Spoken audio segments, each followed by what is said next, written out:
Okay, let's talk about something that almost everyone dreads, the annual performance review.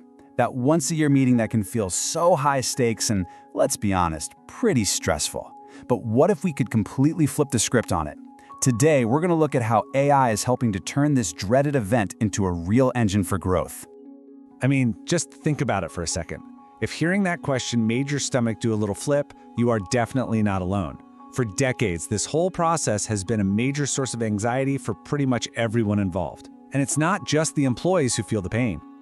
You might think managers have it easy, but get this. A massive 95% of them are unhappy with their own company's review process. They feel trapped in a system that they know isn't doing a good job of capturing a whole year's worth of work. And on the other side of the table, well, if the whole point of a review is to motivate people to get better, the old way is a spectacular failure. Only 14% of employees, just 14, strongly agree their reviews actually inspire them to improve. For the other 86%, it's either a waste of time or even worse, it's actively discouraging. And finally, let's just talk about the time suck.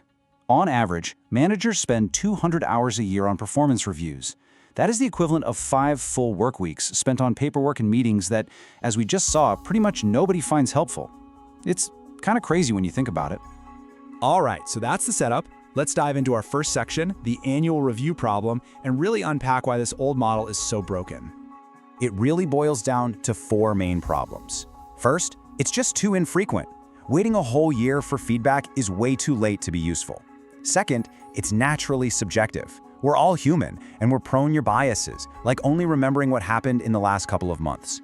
Third, it just creates a ton of anxiety, often focusing on past mistakes instead of future potential.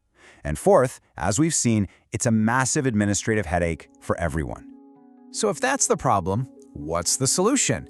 That brings us to Section 2, a continuous feedback culture, a much better way forward.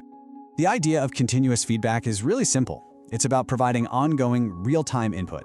So it's not this big, scary annual event. It's a constant dialogue that's just woven right into the day-to-day work, turning every project into a chance to learn and grow. And when you put the two approaches side by side, the difference is just night and day. We're moving from something that's annual to something that's continuous, from being judgmental to being developmental. Instead of just looking backward, we're focusing on the future. And maybe most importantly, we're changing it from a one-way monologue to a two-way dialogue. And does this shift actually work?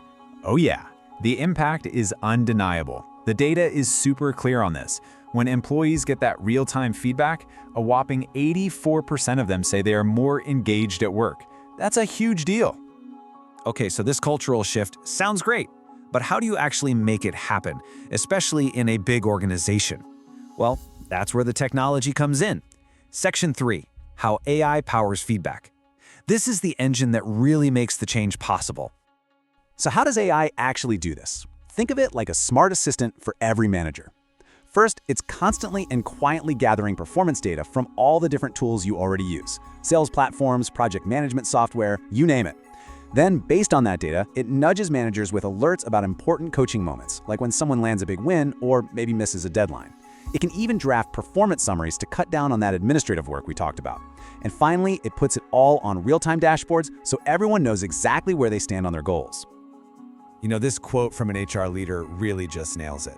The AI handles all the hard, time-consuming stuff, the data crunching and the analysis, which frees up managers to do what only humans can do, actually coach, mentor, and connect with their people. So let's look at a real-world example of this in action.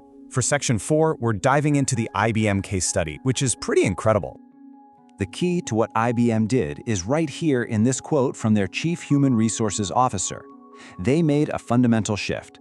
They decided to stop looking only at what an employee did in the past and start using AI to predict what they could do in the future. It's a completely different question. And how well did it work? The results are amazing. IBM's AI model is now 96% accurate at forecasting an employee's future performance and potential. Think about that. That level of insight takes so much of the guesswork and bias out of the equation, and it helps the company make much smarter, fairer decisions about who to promote and where to invest in training. And the results for employees are just as powerful. The AI doesn't just predict potential. It also gives them personalized suggestions for courses and training. This system actually prompted IBM employees to complete an average of 60 hours of learning per year. That's how you build a real culture of growth. Now, all of this is exciting, but it's not as simple as just flipping a switch. You have to be thoughtful about how you implement it. So for our final section, let's talk about the human-AI partnership, the challenges, and the best practices.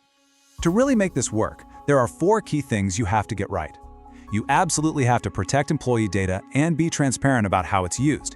You have to constantly audit the AI for any potential bias to make sure it's fair. You've got to train everyone on how to actually use these new tools, and maybe the most important one, you have to remember to keep the human touch at the center of it all. And that really is the bottom line, isn't it? The whole point here isn't to have robots managing people. It's to use AI to give human managers superpowers, automate the tedious stuff so they can spend their time on what really matters, having meaningful, impactful coaching conversations. So, I want to leave you with this question to think about. As this technology gets more and more sophisticated and even better at seeing our skills and our potential, how is that going to change what we think of as career growth? It points to a future where feedback isn't a verdict to be scared of, but a personalized roadmap to becoming the best professional version of yourself.